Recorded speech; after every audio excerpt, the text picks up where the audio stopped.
All right. Hello, everybody. Welcome to another episode of Girl Talk with J.Belle, where we are showcasing some of the most dopest and most influential women in the Queen City area.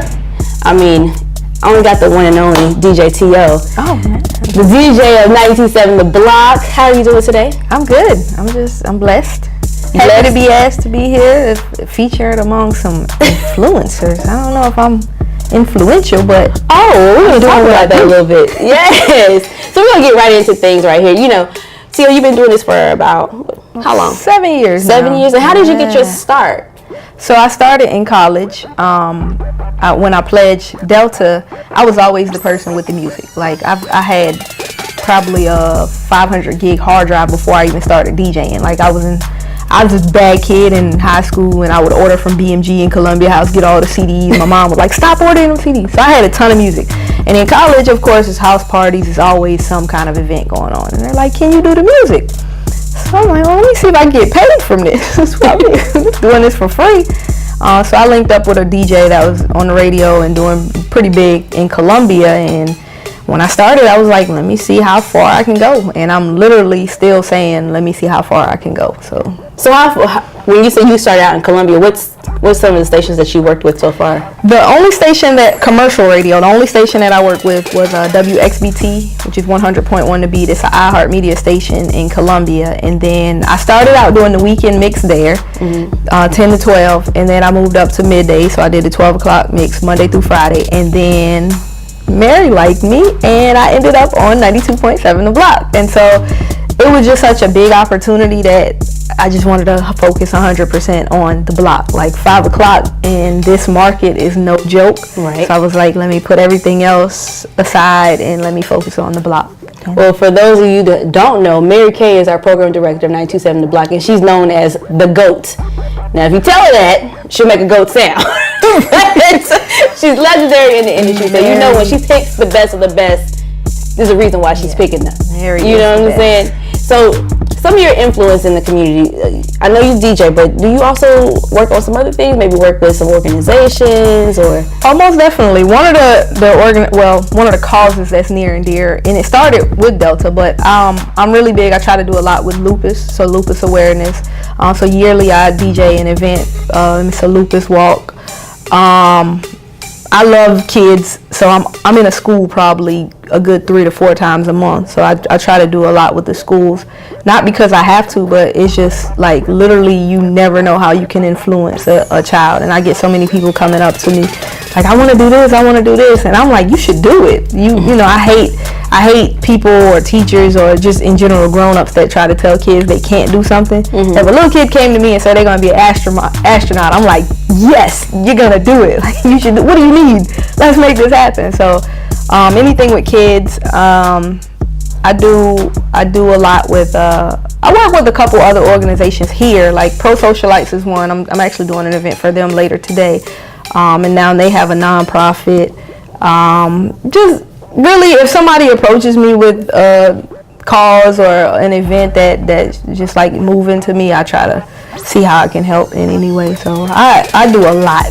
Like, you'd be surprised. Yeah. So you have your organizations that you work with, but you also started your own movement, She's So Dope. Yeah. Now go into a little bit of detail about that. We want to hear about that. So She's So Dope it's basically something for the everyday female, and whether it be a teenager, a young girl, or a grown woman. It was just something started to acknowledge women who are doing really important things or really great things, and whatever it is that makes you dope. So whether you're a teacher and you spend 80% of your day teaching somebody else's kids and you really care for them, that makes you really dope. If you work a full-time job and you're going to school, you trying to accomplish goals, and you're managing all of this. Some people even manage a family while doing all of that. I just think that's like amazing, and I don't think the everyday woman gets enough credit today, especially with like Instagram, Twitter, and everything. All you see is the Kim Kardashians or the Instagram model. Everybody feels like I have to get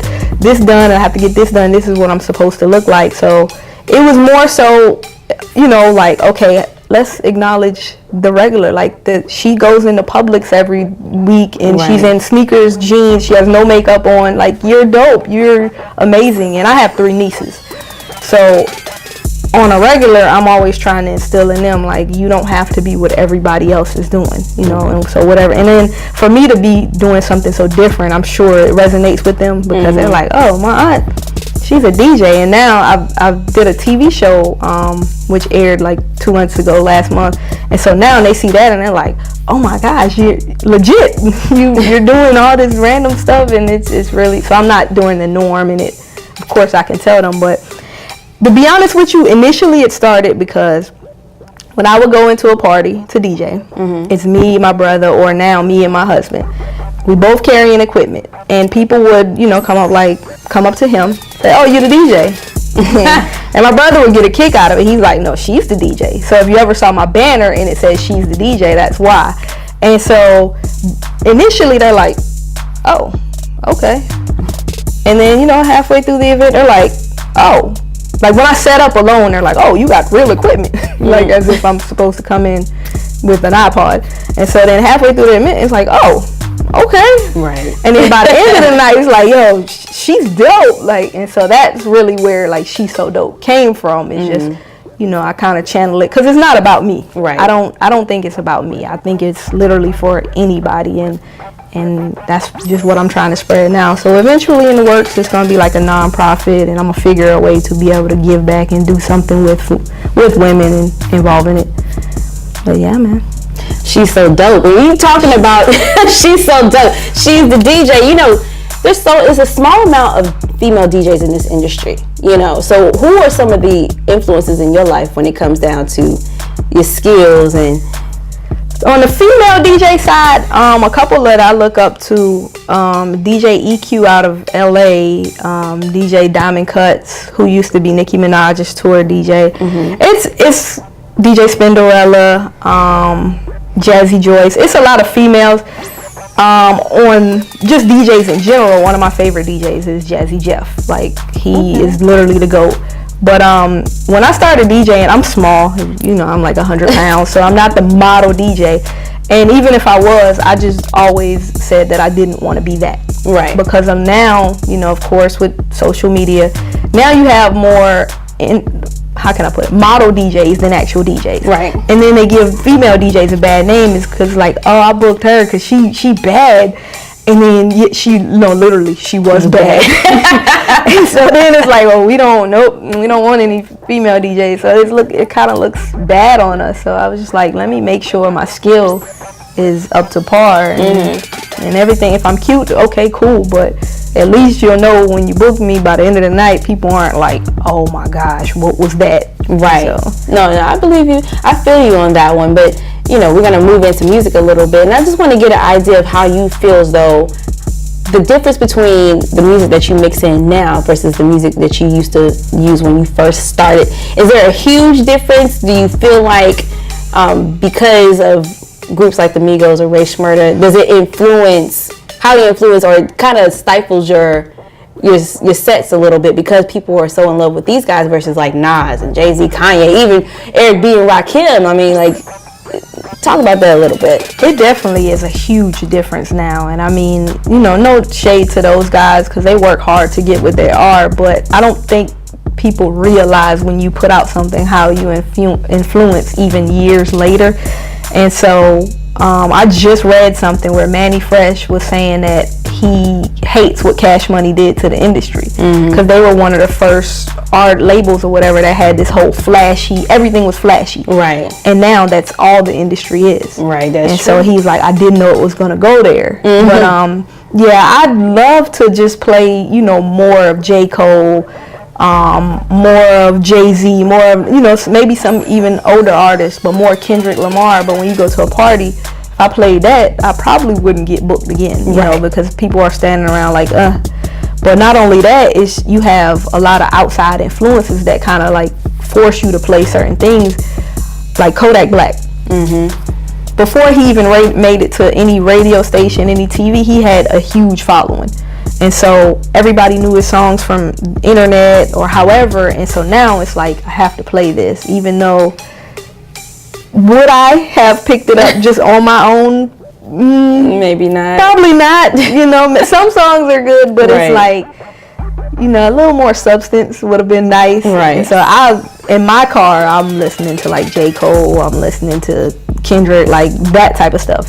But what I have to play, you know, gotta play for the people. So Right. they definitely influence, I mean, greatly. And I don't even think they realize how big. Well, to them, I guess it's good music. I mean, of course, they're not gonna say we making bubblegum music. Right, yeah, to them it's good music. To us, to some of us, it's kind of like, yeah. whoa, you know what I'm saying? Well, thank you so much for stopping by. If people want to follow you on social media, let them know. I'm at SheJTO on everything except Twitter, and on Twitter I'm at DJ_TO. Somebody took my Twitter name. That's corny. That's when I realized, like, I might be doing something. Somebody made a fake page, my picture, everything. What? Yes. That's how you know you made it. Somebody still. Mama, I made it. But no, it's at SheJTO. I have an app. Carolina SheJ is the app. CarolinaSheJ.com is the website. I'm accessible. So you just a boss. Like, just straight up boss. You got a website. Somebody that made a fake page. Man, Look, she's so Mama, I dope. made it. She's so dope. She's the DJ. It's DJ TO. Thank you once again. Thank you so much, J.Belle.